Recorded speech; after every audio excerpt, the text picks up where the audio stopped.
ये जो superior vena cava और इंटीरियर वेना कावा है, तो वेना कावा से क्या आ रहा है, डी ऑक्सीजनेटेड ब्लड आ रहा है, मतलब हमारे बॉडी जो ब्लड यूज कर चुका है उसमें ऑक्सीजन नहीं है, उस ब्लड को यहाँ पे आया राइट ऑरिकल और राइट वेंट्रिकल में। अब देखिए यहाँ पे इतना तो राइट ऑरिकल और राइट वेंट्रिकल है ये वाला। अब राइट ऑरिकल और राइट वेंट्रिकल से ये इस वाले वेन से आ जाएगा लंग्स में। इस वेन का नाम क्या है, पल्मोनरी आर्टरीज। क्या नाम है इस वेन का, पल्मोनरी आर्टरीज। और पल्मोनरी आर्टरीज कहाँ से कनेक्ट है, जैसे कि हमारा लंग्स हो गया, ह्यूमन सर्कुलेटरी सिस्टम के एक ह्यूमन में क्या होता है, एक सर्कुलेटरी सिस्टम पाया जाता है, जिसका कि मेन क्या है, 3 पार्ट होता है। एक होता है हार्ट, इसका सबसे मेन भाग क्या है, हार्ट, जिसका कि हम लोग डायग्राम बनाए हैं। और इस हार्ट के कोऑर्डिनेशन कौन कौन है, जैसे कि ब्लड हो गया, ब्लड क्या होगा हमारे पूरे बॉडी में फ्लो होता है। ये जिसमें जैसे कि RBC हो गया, WBC हो गया, प्लेटलेट्स हो गया, प्लाज्मा हो गया, ये सब क्या है, ब्लड्स का मॉलिक्यूल्स है। इसमें न्यूट्रिएंट रहते हैं, ऑक्सीजन रहते हैं। तो ये क्या हो रहा है, हमारे बॉडी में फ्लो हो रहा है। और इसका ये जो फ्लो जिसमें होगा उसके लिए एक सिस्टम बना हुआ है, जिसके पास क्या है, वेन है। पहले हम लोग समझ लेते हैं कि सर्कुलेटरी सिस्टम जो है वो कितना प्रकार का होता है। सर्कुलेटरी सिस्टम, इसमें 2 टाइप्स होते हैं। पहला क्या है, एक open type circulatory system, open type circulatory system. दूसरा क्या है, क्लोज टाइप, ओपन टाइप और दूसरा क्लोज टाइप। तो जो ओपन टाइप है उसके पास क्या है, ये वेन्स नहीं होंगे, उसके पास ये वेन नहीं होगा ब्लड जाने के लिए। लेकिन जो क्लोज टाइप है, क्लोज में क्या है कि उसके वेन्स में ब्लड फ्लो हो रहा है। जैसे कि हम लोग ह्यूमन बीइंग की बात करने वाले हैं आज, तो ह्यूमन बीइंग में क्या होता है, क्लोज टाइप सर्कुलेटरी सिस्टम होता है, जो कि ब्लड फ्लो हो रहा है, एक सिस्टम से हो रहा है। उसके पास एक ऑर्गन बना हुआ है, इसके पास क्या है, बहुत सारे वेन्स है, आर्टरीज है, ये सब मिलके क्या बनाता है, एक कंप्लीट सर्कुलेटरी सिस्टम बनाता है। तो हम लोग आइए देख लेते हैं पहले ह्यूमन हार्ट को, कि ये ह्यूमन हार्ट है क्या, इसका फंक्शन क्या है। तो ह्यूमन हार्ट, ह्यूमन हार्ट, इसमें देखो जैसे कि हम ब्लू कलर से बनाए हुए हैं, कुछ डायग्राम इसमें ब्लू कलर से है, कुछ क्या है रेड कलर से। इसका क्या मतलब है, देखिए हमारे बॉडी में जो होता है वो ब्लड 2 प्रकार का रहता है। एक क्या, ऑक्सीजनेटेड ब्लड रहता है, और दूसरा जो रहता है वो ऑक्सीजनेटेड। क्या मतलब होता है इसका, जो ऑक्सीजनेटेड का मतलब होता है कि उसके पास क्या है, ऑक्सीजन है, और डी ऑक्सीजनेट का मतलब है कि उसके पास अब ऑक्सीजन नहीं है, वो इम्प्योर ब्लड है। तो हमारे बॉडी को कैसा ब्लड चाहिए, प्योर ब्लड, मतलब ऑक्सीजनेटेड ब्लड।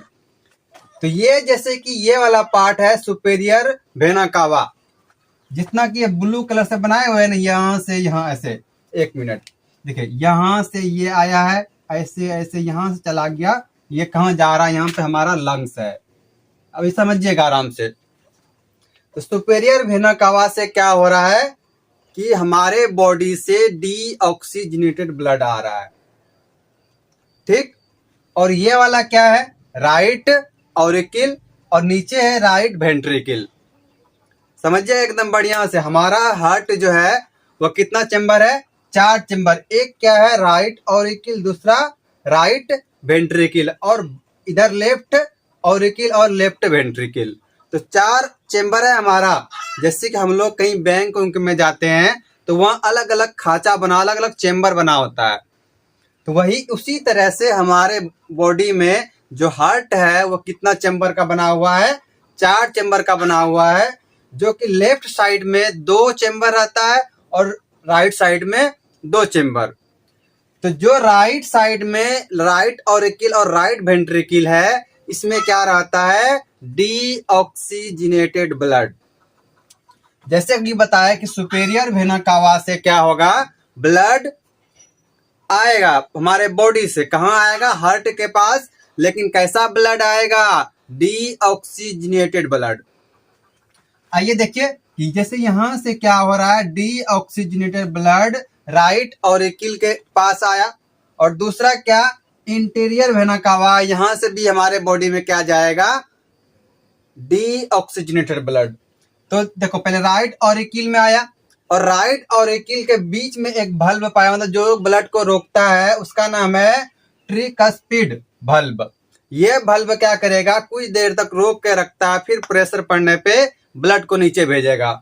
तो डीऑक्सीजनेटेड ब्लड हमारे बॉडी से सुपेरियर वेना कावा और इंटीरियर वेना कावा से कहाँ आ गया, राइट ऑरिकिल और राइट वेंट्रिकल में। एकदम आसान भाषा में समझिए कि ये जो सुपेरियर वेना कावा और इंटीरियर वेना कावा है, तो वेना कावा से क्या आ रहा है, डीऑक्सीजनेटेड ब्लड आ रहा है। मतलब हमारे बॉडी जो ब्लड यूज कर चुका है उसमें अब ऑक्सीजन नहीं है, उस ब्लड को यहाँ पे आया राइट ऑरिकिल और राइट वेंट्रिकल में। अब देखिए यहाँ पे इतना तो राइट ऑरिकिल और राइट वेंट्रिकल है ये वाला। अब राइट ऑरिकिल और राइट वेंट्रिकल से ये इस वाले वेन से आ जाएगा लंग्स में। इस वेन का नाम क्या है, पल्मोनरी आर्टरीज। क्या नाम है इस वेन का, पल्मोनरी आर्टरीज। और पल्मोनरी आर्टरीज कहाँ से कनेक्ट है, जैसे कि हमारा लंग्स हो गया, इस लंग्स से ये कनेक्ट रहता है। किस लंग्स से, हमारे लंग्स से कनेक्ट रहता है। क्यों कनेक्ट रहता है कि हम लोग जो ऑक्सीजन लेते हैं, सांस लेते हैं, तो कहाँ लंग्स में न जा रहा है, और लंग्स में ही एल्वोला है जो कि ऑक्सीजन को कैप्चर करता है। तो ये लंग्स के पास गया, और जैसे ही लंग्स के पास गया, जब वो वापस आएगा तो अब कैसा ब्लड हो गया, पहले डीऑक्सीजनेटेड था, अब क्या हो गया, ऑक्सीजनेटेड हो गया, क्योंकि उसके पास अब ऑक्सीजन है, उस ब्लड के पास ऑक्सीजन है। तो ऑक्सीजन लेके अब किस रास्ते से आएगा, ऑक्सीजन लेके वह दूसरे रास्ते से आएगा, जिसका नाम क्या है, पल्मोनरी वेन। जो कि पल्मोनरी आर्टरीज था, उसमें कैसा ब्लड था, डीऑक्सीजनेटेड। लेकिन जो पल्मोनरी वेन है, इसके पास क्या है, ऑक्सीजनेटेड ब्लड, मतलब कि इसके पास प्योर ऑक्सीजन है। और ये ऑक्सीजन को क्या करेगा, ट्रांसफर करेगा हार्ट के पास। हार्ट में सबसे पहला चेंबर क्या आ जाएगा, इसको मिलेगा राइट ऑरिकिल। राइट ऑरिकिल में ब्लड जमा हुआ कुछ देर, फिर प्रेशर बनने के बाद इस भल्ब को, इसका नाम क्या है, मिट्रल भल्ब, इस भल्ब से नीचे आएगा राइट वेंट्रिकल में। तो राइट ऑरिकिल और राइट वेंट्रिकल में भी क्या है, ऑक्सीजनेटेड ब्लड है। और ऑक्सीजनेटेड ब्लड यहाँ से क्या होगा, अब एक वेन है जिसका नाम क्या है, ऑर्टा है। ऑर्टा से हमारे पूरे बॉडी में क्या होगा, सर्कुलेट कर जाएगा। जिस जिस सेल को, टिश्यू को ब्लड चाहिए, वह क्या होगा, पूरे में ये सर्कुलेट हो जाएगा। फिर से आपको बता दें कि सुपेरियर वेना कावा है और इंटीरियर वेना, दोनों क्या, वेना कावा ही नस का नाम है, वेन का नाम है। यहाँ से क्या होता है, डीऑक्सीजनेटेड ब्लड जाता है राइट ऑरिकिल और राइट वेंट्रिकल में रहता है डीऑक्सीजनेटेड ब्लड। और इस रास्ते से होते हुए कहाँ चला जाएगा, पल्मोनरी आर्टरीज के पास। और आर्टरी कहाँ से कनेक्ट रहता है, लंग्स से कनेक्ट रहेगा, और लंग्स से फिर से ऑक्सीजन लेके वापस जो आएगा वह कहाँ से आएगा, पल्मोनरी वेन से आएगा। और पल्मोनरी वेन कहाँ आके खुलता है, राइट ऑरिकिल में, लेफ्ट ऑरिकिल में, और लेफ्ट ऑरिकिल से आ जाएगा लेफ्ट वेंट्रिकल में, और लेफ्ट वेंट्रिकल से ये ऑर्टा में, अगर ऑर्टा से हमारे पूरे बॉडी में ब्लड को सप्लाई कर देगा। आइए थ्योरी देख लेते हैं, बहुत इजी है। सबसे पहले है human circulatory system. The human circulatory system main transport system. ये क्या है, ह्यूमन सर्कुलेटरी सिस्टम जो है ये मेन ट्रांसपोर्ट सिस्टम है। क्योंकि इसके पास क्या है, ब्लड को ये ट्रांसपोर्ट करता है।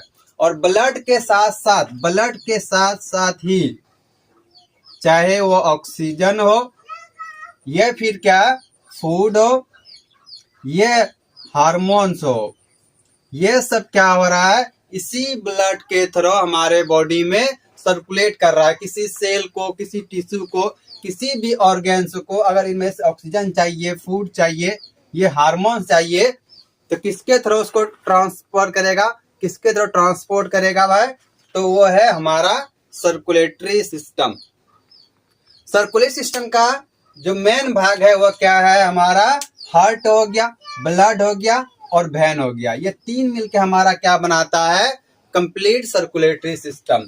तो सबसे पहले हम लोग हार्ट को देख लेते हैं, ह्यूमन हार्ट। उसके बाद सेकेंड लेक्चर में हम लोग देखेंगे ब्लड के बारे में, और थर्ड लेक्चर में वेन के बारे में देखेंगे। सबसे पहले हम लोग देखते हैं ह्यूमन हार्ट। तो जो ह्यूमन हार्ट होता है वो कितना चेम्बर का होता है, इट इज 4 चेम्बर हार्ट, मतलब ये 4 चेम्बर का होता है। इसमें अभी बताए थे कि जैसे हम लोग बैंक में जाते हैं वहाँ अलग अलग चेम्बर लगा, जैसे 1 2 3 4, उसी तरह हमारे हार्ट में क्या है, चेम्बर बना हुआ है। जैसे कि राइट ऑरिकल, राइट वेंट्रिकल 2 हुआ, और लेफ्ट ऑरिकल और लेफ्ट वेंट्रिकल 4 चेम्बर है। ये चारों चेम्बर का काम अलग अलग है। जैसे कि राइट ऑरिकल और राइट वेंट्रिकल में क्या था, डीऑक्सीजनेटेड ब्लड था, और राइट और लेफ्ट ऑरिकल और लेफ्ट वेंट्रिकल में ऑक्सीजनेटेड ब्लड था। इसमें क्या होता है, two auricle and two ventricle. देख लिए हम लोग, 2 ऑरिकल यहाँ, एक देखिए ये हो गया ऑरिकल, दूसरा ऑरिकल ये है, मतलब कि एक लेफ्ट साइड दूसरा राइट साइड, फिर लेफ्ट वेंट्रिकल राइट साइड और लेफ्ट साइड क्या होगा, right ventricle. It is double pump, इसमें क्या है, डबल पंपिंग होता है, which pumps blood around our body. हमारे बॉडी में सबसे पहले क्या ट्रांसफर करेगा, क्या ट्रांसपोर्ट करता है, ब्लड को ट्रांसपोर्ट करता है। और इसी ब्लड के साथ जितना भी न्यूट्रिएंट हो गया, हार्मोन्स हो गया, एंजाइम्स हो गया, सबको इसी के थ्रू क्या कर ट्रांसपोर्ट करवाता है। The left heart pump blood to the body except lungs. जैसे कि ये लेफ्ट वाला है, ये क्या है, लेफ्ट वाला ये हार्ट है। तो लेफ्ट वाला जो हार्ट है यह क्या करता है, हमारे बॉडी में ऑक्सीजनेटेड ब्लड को सप्लाई करता है। लेफ्ट वाला जो हार्ट चेम्बर है यह क्या करेगा, ऑक्सीजनेटेड ब्लड को हमारे बॉडी में सप्लाई करता है, एक्सेप्ट लंग्स। लंग्स के पास ये सप्लाई नहीं करेगा। 1 मिनट पानी पी ले।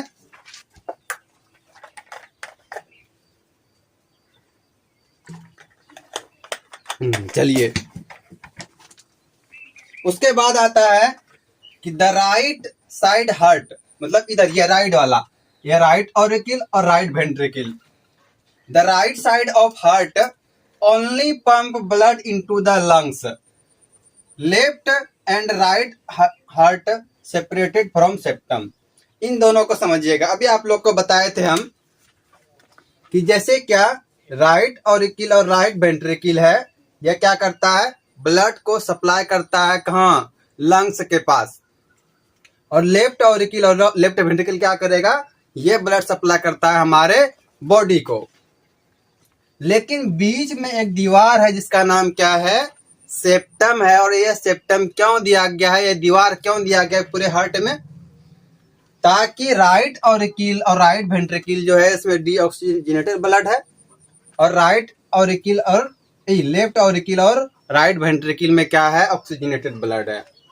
अगर ये दीवार नहीं रहता तो क्या ये दोनों मिक्स नहीं हो जाता, मिक्स ना हो ऑक्सीजनेटेड ब्लड और डीऑक्सीजनेटेड ब्लड, इसीलिए क्या बनाया गया है, बीच में एक दीवार दिया गया जिसका नाम क्या है, सेप्टम है।